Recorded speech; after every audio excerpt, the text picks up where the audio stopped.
Hej med dig. Jeg leder efter Emma. Kender du en, der hedder sådan? Vi vil meget gerne have hende med. Kan jeg lige vente et øjeblik? Jo, selvfølgelig. Leo, tager du lige over? Jo, selvfølgelig.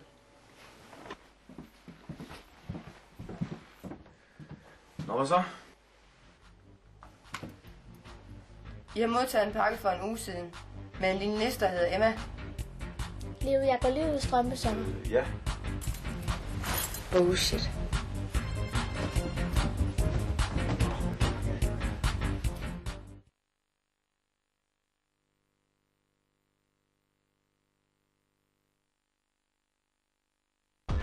Robin præsenteres i samarbejde med McDonald's, AOF og Menu Kaffe.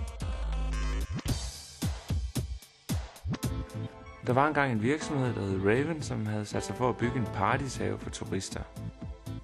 De havde lånt nogle unge mennesker fra jorden til at være sorte engle, sådan et partishavepoliti. Ideen var meget god, men Raven havde glemt at spørge de unge mennesker om lov, så det gik hurtigt i kludder. De sorte engle gjorde oprør og startede en krig mod Raven, der varede i 2 år.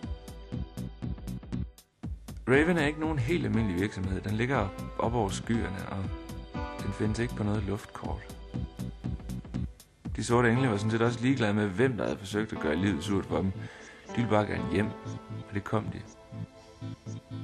De havde egentlig også glædet sig meget til at få vingerne fjernet og komme lidt i skole, men det var ikke så nemt. Det var ikke fordi, der var noget galt med den gamle verden. Den var bare meget stille.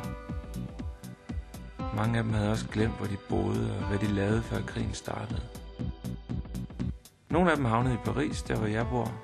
Og det var der, jeg mødte dem.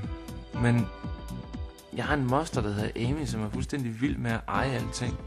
Hun elsker Raven og alt det her udstyr, der er blevet lavet under krigen. Min far samlede noget af det, fordi vi kender de sorte engle. Det udstyr har Amy så brugt til at lave en meget rå kopi af sig selv. Den er værre end hun er. Rosa. Det er sådan en androide. Rosa vil gerne lave et kup på Raven, så hun kan få fat i mere af det her vidunderlige udstyr. Hun har fundet en dansk provinsby, hvor der er ekstremt mange sorte engle. Man skulle ikke tro, at de gad at hjælpe hende, men hun lokker dem med medicin og adresserne på deres forældre. Jeg er tilhænger af, at vi får fat i Raven, for det kunne godt komme andre til gode. Jeg er her sådan set bare for at holde Rosa lidt i ørerne, så hun ikke smadrer det hele.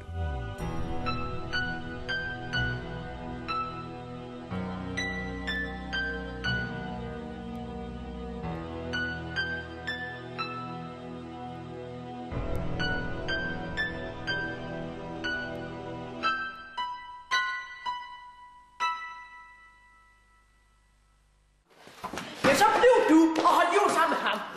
Hallo, men jeg mener bare, at jeg finder jo alle sammen, hvad jeg har holdt jul, ikke? Jeg finder på noget andet. Hvad vil du finde på? Du har alligevel ikke noget til hende. Jeg kan da tage på plejehjem, der er nok lavet. Du vil ikke have det til Grønland og hjemme julemand. Er det rigtigt, hvad du har sagt til Maria? Hvad skulle jeg have sagt? At jeg kunne få brug for en psykolog? Nej. Jo, det er pisse lang tid siden. Du tror ikke en skid på mig. Er det bare fordi, jeg ikke sidder på loftet og spiser grød lige nu? Nej. Hvad fanden går du og venter på? Går du og venter på, at jeg tager en rød hue på og kæmpe træsko, eller hvad? Nej, hallo. Hvad fanden skulle jeg gøre? Jeg prøver bare på at hjælpe dig. Det er en sygdom. Tror du, jeg er syg, Leo? Er du min kæreste af ren og skær medlidenhed? Hør nu her. Jeg ved ikke, hvad du er, hvor du kommer fra. Om du er en nisse, en ånd, en pakkelej, eller hvad fanden det nu er. Jeg ved bare, at vi har kommet sammen i over et år nu. Og hvis du ikke snart spiller ud, hvad der er, så er den der skrevet. Hvis du må have et bevis, så kan vi prøve at blive gift. Så kan vi jo se, hvem der krasser i først, ikke? Det kan være, jeg tror på næse.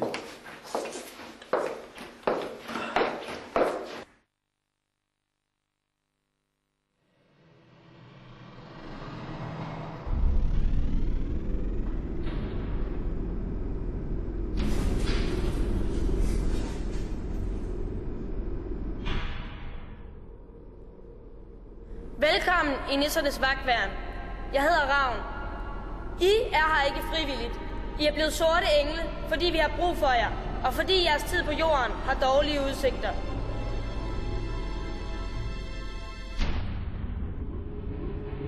Det er englene. De kan oprøre.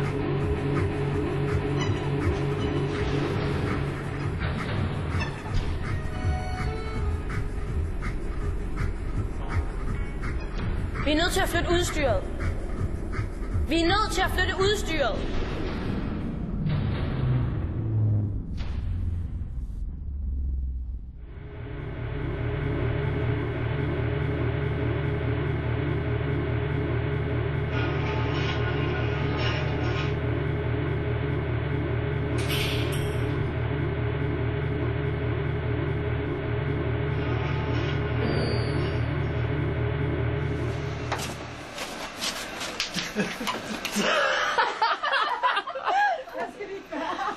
Altså, vi tager det samme som før. Er der noget inde i dit krøllede hoved, du har glemt?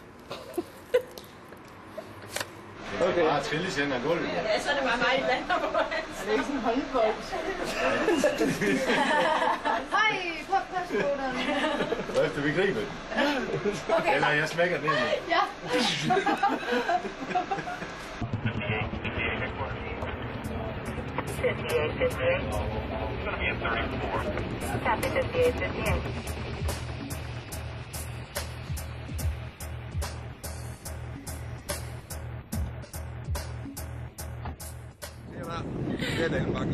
Du ved, onkel Augustus bliver vred. Okay.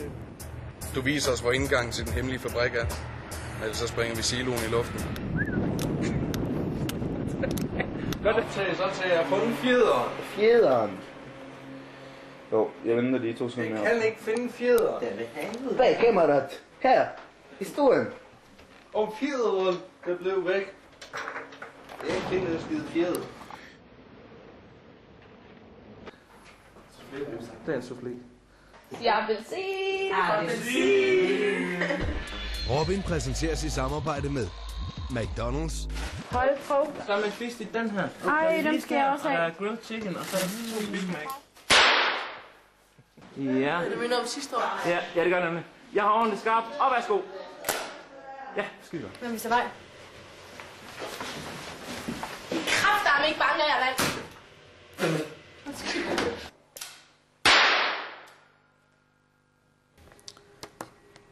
Ok, rien. Okay. Rien, je vais chercher Rosa. Personne d'autre ne pouvait le faire. Café! Croissant! Nu står du bare med gennemlæsning nu her. 20 minutter før vi fandt nogle mennesker. Det var helt fascinerende.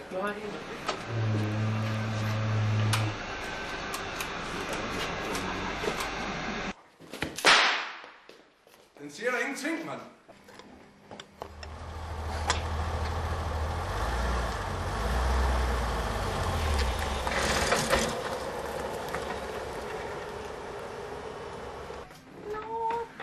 Hej, hej. God aften og velkommen til Hopla. Vi skal møde en pensionist, der i år har rejst 8 gange til udlandet.